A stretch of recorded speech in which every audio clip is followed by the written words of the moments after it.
अधिकार नहीं मिल पा रहे हैं। तो हमारा काम है सभी बहुजनों को इकट्ठा करना और एक आंदोलन जो बहुजन समाज के नायक हमारे मान्यवर काशीराम जी अधूरा छोड़ गए हैं और उसको बहन जी के समर्थन के साथ, बहन जी के साथ मिलकर आगे बढ़ाना है और अपनी सरकार को बनाना है। और उस सरकार का प्रधानमंत्री जब बहन जी बन जाएंगी तो उस दिन संविधान भी लागू होगा और हमें हमारे हक भी मिलेंगे। तो ये लड़ाई है सत्ता पाने की, और सत्ता पाने के लिए जरूरी है कि जो हमारे बाबा साहब हमें वोट का अधिकार देके गए हैं, उस वोट के अधिकार का सही तरीके से उपयोग करना।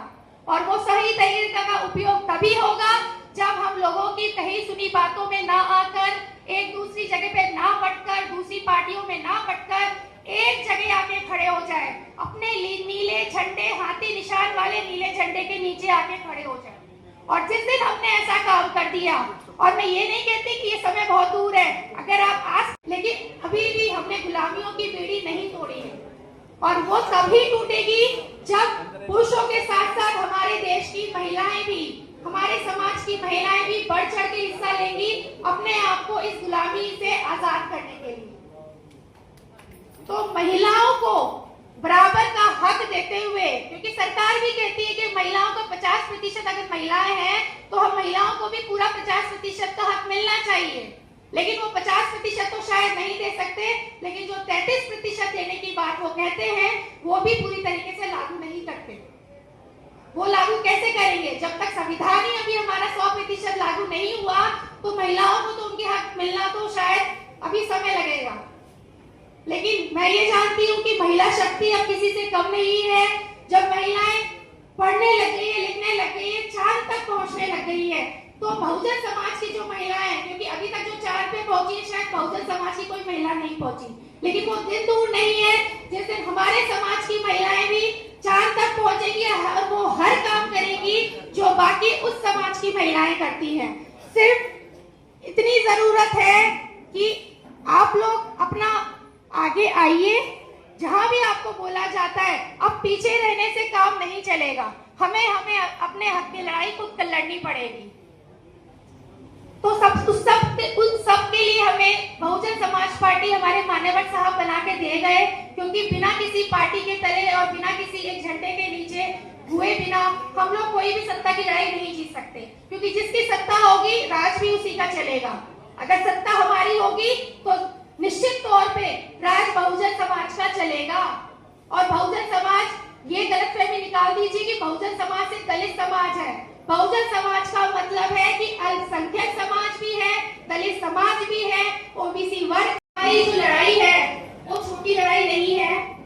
कई वर्षों से हम लोग, हमारे महापुरुष ये लड़ाई लड़ रहे हैं, और जो ये लड़ाई है ये सत्ता पाने की नहीं है।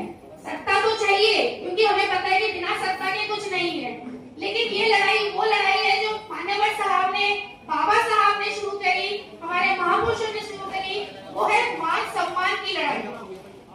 जितनी लड़ाई हम लड़ रहे हैं वो सिर्फ मान सम्मान। अगर वो मान सम्मान हमें मिल चुका होता तो शायद हमें ना बहुजन समाज पार्टी बनाने की जरूरत पड़ती, ना यहाँ इकट्ठा होने की जरूरत होती।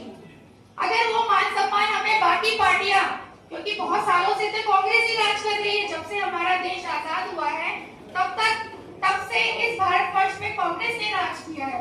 अगर उसने बहुजन समाज को, जिसमें हम अल्पसंख्यक को भी लेते हैं, ओबीसी समाज को भी लेते हैं, दलित समाज को भी लेते हैं, अगर उन सबको वो मान सम्मान दे दिया होता, वो अधिकार दे दिए होते जो बाबा साहब संविधान में लिख के गए हैं, तो ये लड़ाई करने की जरूरत ही नहीं पड़ती। लेकिन मान्यवर साहब, बाबा साहब ने ये कहा है, अगर आपको आपका हक मांगने से ना मिले तो उसे छीन लीजिए। तो हमें वो संघर्ष करना पड़ेगा जिसकी अलग हमारे अंदर मान्यवर काशीराम साहब ने जलाई और हमारी परम आदरणीय बहन कुमारी मायावती जी ने जलाई। उसको हम अधूरे में नहीं छोड़ सकते, क्योंकि अभी भी देश को आजाद हुए इतने सालों के बाद भी अभी भी हमारे दलित भाई बहनों पे, हमारे मुस्लिम भाइयों पे, हमारी महिलाओं पे वो जुल्म और वो जातियां होती रहती हैं। अगर अभी भी हम आज का पेपर उठा के देख लें तो कई आपको ऐसी खबरें मिल जाएंगी जहां पर किसी दलित के साथ कोई अत्याचार हो रहा है, जहां किसी महिला को मारा पीटा जा रहा है या कोई भी प्रताड़ना उसके साथ किया जा रहा है, तो हम कैसे कह सकते हैं कि हम लोग आजाद हैं? हम उस आजाद